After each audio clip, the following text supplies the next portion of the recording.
Hey guys, what are you doing? Come on in my shop, check it out.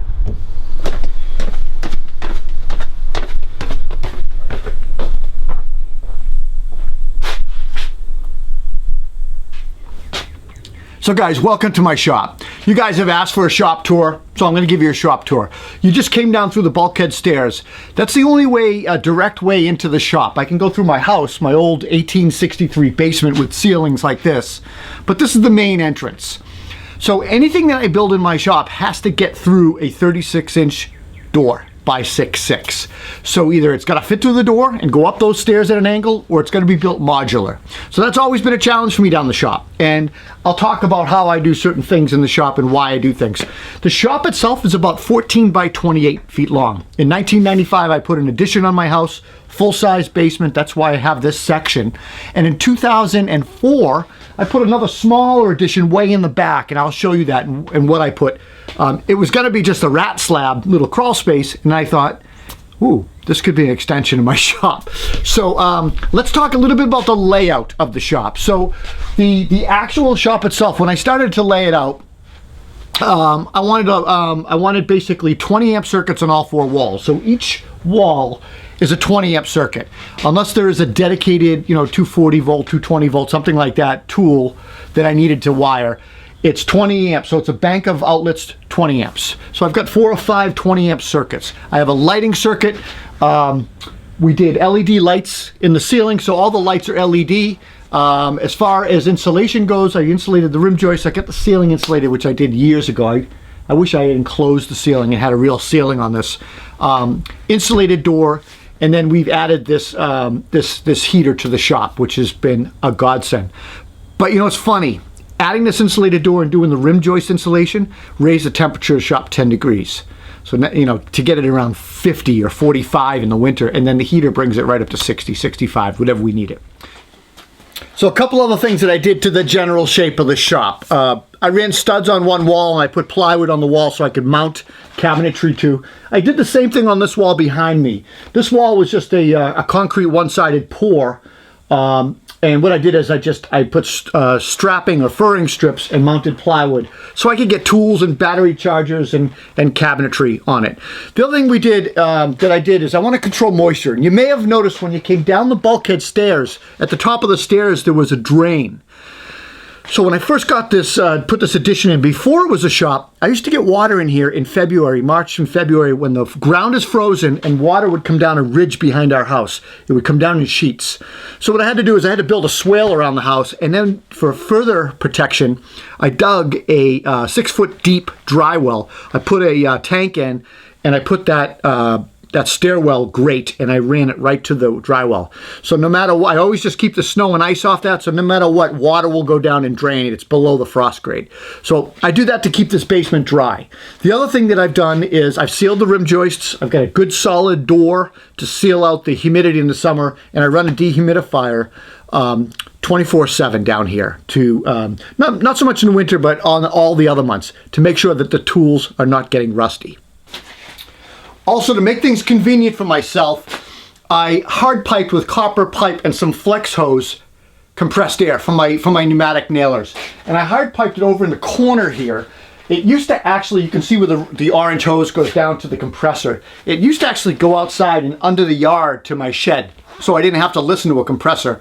And then one year I had some maintenance work done, and the workers cut the hose. It's never been the same since. It would always turn on. So I just brought the compressor in here. I have a Senko compressor, and it's in that box. And in that box, it's lined with mineral wool. It cuts down on the noise. Now, I know what you're saying. It probably overheats. It can. And if I were, using it continuously, it probably would overheat. But for the amount of work that I use it for with nail guns, it never overheats. So I cut the noise down probably by half by putting it in that box. I've got a couple of ventilation holes at the bottom and a couple of holes at the top just to get a little airflow. But for the most part, the noise has been great, a lack of noise. All right, so I talked about the air, I talked about lighting. As far as the floor goes, I painted the floor, the entire floor, in a gray epoxy shield paint, an epoxy paint, and then I covered all the major work areas with anti-fatigue mats. I'm absolutely a huge fan of anti-fatigue mats. I think I even did a workshop tip on them. They're so good. Oh yeah, another thing I forgot to mention is I absolutely love music. So I put a Sonos system in my shop, and I just used some refurbished speakers that I took out of a kitchen remodel, put them in the walls, put some insulation on the back side, and now I can run music off my phone while I'm working in the shop. I try to repurpose a lot of things. You'll see cabinetry in the shop as we go along that I'll talk about that came out of kitchen remodel jobs and stuff like that. So you'll notice that the table saw is pretty much in the center of the shop. Before this back room was designed or was put on the house in 2004, this was the shop. This was the back wall of the shop. So I had equal distance between the back wall and the front wall of my shop. About 16 feet, 14 feet on either side. The purpose was I wanted to be able to rip a long board and get it off through the table on the other side. So I centered the table saw. And then what I did eventually is I put a side outfeed table, and then I used this Park workbench style assembly table, but it's also an outfeed table. What I like about the assembly tables, I can go down and up in heights depending on what I'm working on or a project that I'm building. I can even just take it out and just open this whole floor up if I'm doing cabinetry and maybe assembling some modular components. The outfeed table came from Delta. It's a Delta Unisaw, and I ended up putting a router insert in there. Let's go look at that because it's really sweet. So the outfeed table, I should say the side table, allows me to, move things over, cut wide sheets of plywood, turn things sideways even, get, up to a 55-inch rip. And then I can move this out of the way, and I have a router table. A couple of times I've had problems with, I wanted to rip something and route it and rip something, and you got to play with the fence a little bit. But for the most part, this system has worked great. And I put in the Rockler Pro Lift router plate here. The thing is awesome. I run a Porta cable. I think it's a 2.5 or 3 horsepower router. And I have a Rockler fence with the dust collection system. I'll talk about the dust collection system in a minute. Let's get through the tools. So I have 2 storage boxes. There's an MFT table over here with a plunge saw and dust collection underneath. And basically the 2 toolboxes, they serve as for all the hand tools. I'm trying to visualize it. Screwdrivers to pliers to wrenches to socket sets to batteries. Because we test a lot of tools, we have to keep a lot of batteries. And above this shorter workbench, I have a bank of battery chargers, so I have to be able to charge all kinds of different batteries and chargers and things like that. And again, I talked earlier about the cabinetry. The cabinets here were repurposed out of a kitchen. This was my first kitchen before we remodeled it, and then the second kitchen. So all the tools in this shop are on wheels, and I wanted to talk to you about that. From the dust collector to my shaper, which was handmade. I made that shaper out of plywood, a spindle, a motor, and it was a spindle basically. I made my own shaper because I didn't have any money at the time. The bandsaw, the joiner, and my drill press, and also my panel maker, which I'll show you. My panel maker is pretty cool. I took an old, scary radial arm saw, turned the head horizontal, put panel cutters on it, and made a frame around it, and it just makes my raised panels. And I'll show you that in a second. But that's it. If everything that needs to be, can be pushed against the walls is pushed against the walls for room and storage, efficiency. Just get it out of the way. If I need it, I roll them out and use it. If I need that joiner, I roll it out. I can hook it up to dust collection. I can use it. If I need my shaper, I can bring it right out to the middle of the floor here. It's just high enough that it can use all the same outfeeds as all the other tables. And it's just great. When I don't need it, which is most of the time, it goes up against the wall and it is stored. So this right here is the door that goes into the old part of the house. I call this the short side of the short long wall because of the door. The other long wall is the other side of the room. Here's my miter stand, my miter station, and my outfeed tables. Unfortunately, I can do about 9 feet one way, and I can go longer the other way. I am limited on lengths of cuts that I can do here in the shop on my miter table. So sometimes I'll break out another miter table or just figure something out. Maybe I'll use the track saw. That's my limitation in this shop, and I kind of wish I had a longer wall to play with, but we have to work within our limitations.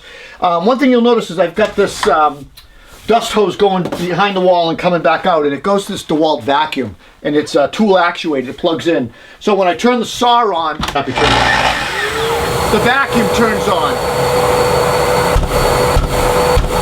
And I did that because I'm not using the miter saw a whole lot to collect dust. So it's not collected to the dust collection system. And I would have had to run ductwork all the way across the shop. Most of the dust collection works off of a trunk line that runs along the other long wall. Let me show you the dust collection now, and then we'll go to the back room. So my newest dust collector is this Jet, and I'm actually thinking about revamping my dust collection system, and I'll save you, I'll make it a secret because I'm going to redo the shop. But this Jet system pretty much feeds or collects from the table saw and the router table. Both have individual hoses. I can run them both at the same time if I want. I typically just close this to increase suction on the table saw. If I need to pull out my shaper table and I roll that out in the middle of the floor, I'll pop one of these off because they're all the Dust Right Rockler system, and I'll pop it onto the shaper and I'll use that. Anything on this side of the shop, if I'm using it, will work off the Jet collector. They can pop on and pop off. I have a piece of like unistrut here and a switch, and that's how I turn the machine on and off. Additionally, you'll notice above my head is a Jet dust filter, an air filter, and it's put on this side of the shop. This is the dustier portion near the router table, and it kind of creates a little bit of a cyclone. It works very well. I can work in the shop without a mask. I pretty much figured out how to collect dust at the source in the places that I need it. Let's walk over here and I'll show you a little bit more of the dust collection. All right, so this line here, this is a sewer line. That's not dust collection. This is the main trunk line that goes into the back addition of the room right here. That's the main trunk line. And this is a branch off. This feeds this down hose here, which I sometimes hook up to sanders, or it could be used to hook up with a larger hose to the joiner here. This particular one here runs to the center top of my assembly table, where I hook up a 2.5-inch hose, or maybe run it down even smaller to a sander. So that entire long wall of my shop is fed by this Grizzly. I think it's a 2 or 2.5, 2 horsepower dust collector, and it's fed through a main trunk line that runs up and over the ceiling and hits all those tools. The switch for this dust collector is over by the Jet dust collector. This was the original dust collector for the entire shop, and I was pulling dust that whole way on the table saw. It just wasn't efficient. So I added that dedicated dust collector near the 2 biggest saw making tools in my shop. I know what you're thinking, I used a Schedule 20 pipe. Yeah, I did. You know, when I redo my shop, I'm gonna probably go to an Oneida Air Systems. I'll probably repipe in metal and I'll do it right. But I was on a budget. This is what I did. I used a lot of flex. I know it's not perfect, but it's my shop. All right, let's talk about this. Actually, let's talk about clamps, because I stand in front of these clamps the whole time. Lots of you guys comment about clamps. Okay, all right, so this is my main clamping station. So most of the clamps I use are these pistol grip clamps. They're Irwin. I've got some Bessie clamps here. I've got some big boy Bessie clamps here. And then I've got 3, 4, and up to 5 foot pipe clamps that I use. And I've got some pipe unions up in the corner, and I've got, you know, 6, 7, 8, even 10 foot pipes stored in the back room where I can make longer pipes if I need to, and to make them longer. Over here, if I just turn this camera a little bit this way, right around here, behind the bandsaw, I have some Woodpecker's clamping squares, which work great for assembly of cabinetry and boxes and stuff like that. My planes, I've got a couple of older planes, my hand planes, rabbit planes. My low angle plane is in my workbench. It stays there because I use that the most. Some other jigs and circle jigs and fluting jigs with routers. This is just decoration up here. And then of course the bandsaw right here, which that needs to be charged. I usually have a light here which works great for when I'm working on the bandsaw. All right, as far as other clamps go, I have clamps everywhere in the shop. If we turn around and we look at the miter station, is more clamps. These are some pistol clamps And also, I forget the name of these. They're awesome though. Rockler makes these. The band clamps, bandy clamps or whatever, and they've got these bands in them, and they work awesome. I love them for small stuff. Over by the, if you look over by the jet dust collector, right there behind the hose on the router, you'll see another rack of clamps. Those are F-style clamps, and just above that is my fasteners and storage for parts and screws and washers and stuff like that. In here, in this cabinetry here, is nails, fasteners, miscellaneous things. There's saw blade storage underneath, lots of jigs and feather boards underneath on the wall, router bits, and then over here, which I didn't cover, is my pneumatic nail guns, which right over here. One thing that I didn't cover over here, because since we're talking about clamps, is behind my shaper is a whole other section of pipe clamps. I keep a whole bunch of shorties behind here, and I just can roll this out, grab them, and use them if I want. The in the cabinet on the center of that is manuals, code books, old photo albums of projects, lots of tool manuals, bags, filters, things that I need to supplement or to replace on stuff in the shop. On either side, flanking that cabinet, routers, glue guns, heat guns, sanders, sanding and masks, and 95 masks, things like that, things that we use. Lots of adapters for vacuums and sanders. And such. And this is the router, the shaper table that I was telling you guys about. All right, let's go to the rear room and show you. Remember, that room was built in 2014. I wasn't going to do the cutout. It was just going to be a crawl space over under a porch. I decided, you know, it was like 8 by 14 or something like that. I figured, oh, I could use that space. It's turned out to be a good storage room for me and a couple of tools. Let's go look at it. All right, so have you heard the expression 10 pounds of flour in a 5-pound bag? That's what this room is. This is my overflow room. This is where I store tools, store wood, store all kinds of accessories and parts, wire nuts, you name it, all kinds of stuff, extra stuff, cutoffs, wood scrap cutoffs, and my drill press. My drill press lives here. This is where I pretty much use the drill press. It pretty much stays here, but it is on wheels. The dust collector is here. I've got some jigs and hoses. Above my head, you can't see, is storage racks where I have sheets of plywood that have been ripped down. My long track saw, pipe clamps. Over here, I have a panel making saw. Okay, this is my panel making saw. This will make raised panels, stuff like this.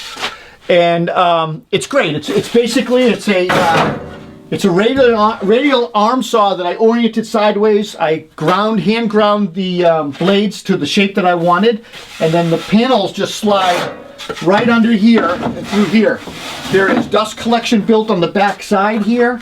It works fantastic, and it's faster than using a table saw or a router bit, or even my shaper, because I typically set my shaper up for a cope and stick style and rail, and then I make the panels off this. This is on wheels. This comes out into the shop if I need it. I store my planer underneath it because I don't really use it that much. Over here I've got the Jigsaw and dominoes and track saw and all my storage here, flooring guns, multi-tools, my small trim compressor that I don't use often. I bring it in small punch list jobs. And then let me turn the camera so you can see in here. There's a wood storage and more tool storage. So I made this cart. It's basically a wood storage cart for scraps and cutoffs. And you'll see on the left-hand side are 2 cabinets. One stepped out further than the other. And that's just full of storage and different things. And on the right side is just storage. Lots of tools, lots of boxes. And then the wood storage takes up the whole thing. It's a pretty cramped room all in all. And then overhead here is the pipe clamps and the wood storage and my long track saw and all that stuff. So I wasn't joking, 10 pounds of flour in a 5-pound bag. That's the back room. But the extra money for digging that foundation hole and making that part of the basement, it created so much storage for me. Additional storage is on this wall. It's just an out-of-the-way wall. I've got anything from, abrasives to glues and solvents, trash bags, biscuits, fasteners, spray paints, some extra hoses and dust collection over here, and some grinding tools over here on the lower end. You can't see, it's just a grinding wheel I use for real rough grinding. Besides that, that's it. I hope you enjoyed my shop tour, guys. You've been asking for it for a long time, and I've been kind of holding off. Apologize. I'll catch up to you guys later. See you at the next tool review. Take care.